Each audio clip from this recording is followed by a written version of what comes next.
Hey there boys and girls, Lucky here and welcome back to another CSGO video. So today I want to help you guys to hit moving targets in Counter-Strike Global Offensive. So if you want to do the same as me, go to play, offline with bots, then workshop map, aim bots right here, go, harmless bots and go.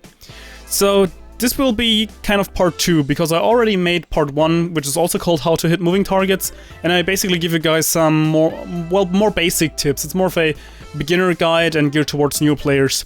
This one will be more of an overall general guide, so I think it's still helpful that you got this one. Also, another video that I made recently is called how to transfer your spray, and that one's also very useful if you want to get better with just like hitting moving targets overall.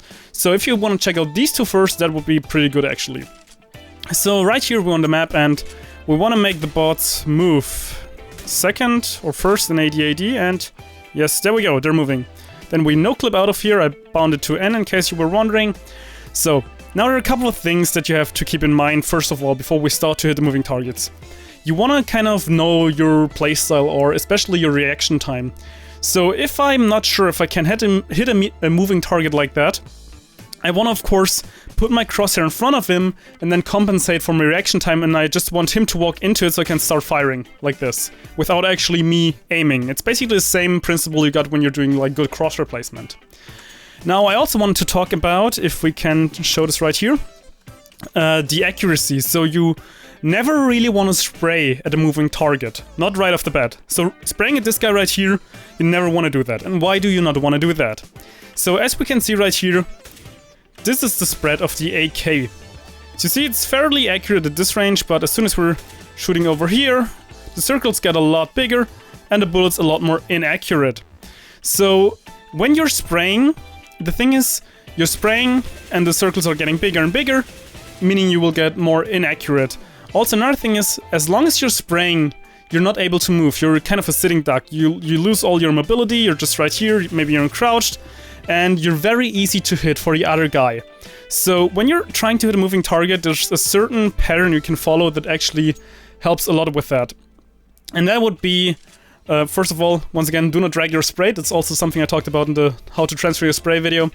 But the first thing is basically, you always want to burst or tap like this in order to try to hit the enemy. Preferably burst because you got a better chance in my opinion, just trying to get a couple of bullets down in order to compensate for the inaccuracy of the weapon. So let's just get really quickly rid of that again. Perfect. So what you're essentially doing now is you want to burst for the head. And there are a couple of things that can happen now. You can burst like this for the head and you kill him. That's a perfect example, especially with the AK. He's dead. Now you won. You hit a moving target. Now another thing that you can do is of course you can fire and you can miss like this. And if you miss, you want to try to reset your burst. You want to reburst, kind of like fire and fire and fire, and then you want to do that until you hit him. And that's another thing, because as long as you're bursting, you're still able to move in between the shots, making you harder to hit and keeping your mobility alive. So that's very, very good to do. Now, another thing is, of course, you can kind of burst at him at the head, so you always, of course, want to aim at the head, but you might just hit him in the arm right here. Just like this. And something is called tagging in CSGO. And tagging is basically, as soon as you're getting hit, you're slowing down. Not just you, but all the enemies as well. So it's essentially very important to at least get a hit of some sort, because as soon as you're hitting him, you can go for a reburst. So just trying to fire, because he'll be slower. And as soon as he's tagged and he's slower, it's a lot easier for you to hit a target, because of course it's not moving as fast anymore. So just aiming for the head is the first thing you want to do, and then kind of spray. And if you miss, like here, you want to reburst until you got a body hit, and if you get a body hit, you want to proceed to reburst or kill. Now, as soon as you got the body hit, you can, as I said before, reburst, or you can commit to a spray.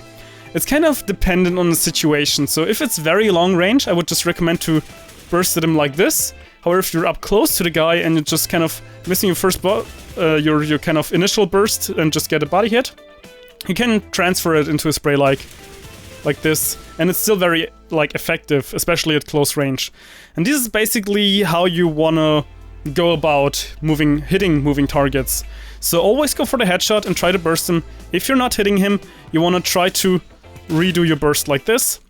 If you're, however, hitting him with a body shot, this guy was already damaged, with a body shot, you want to reburst until you kill him like this, or you want to kind of fire at him, and then commit to a spray in order to kill him as well. Keep in mind, when you're spraying, you do not want more than 7 to 15 bullets at max, because if you spray any more, you'll get very inaccurate, and also the enemy has like just so much time to kill you as well. Just think about it, every bullet you fire, the enemy has as well in order to kill you. So the faster the better, obviously. That's why you want to get like the burst headshot, like this, and kill the guys. And I missed him. In this scenario, I transferred to a spray because I know I already did tag him, as we saw with the blood on the wall. So I just did a spray transfer in order to get him.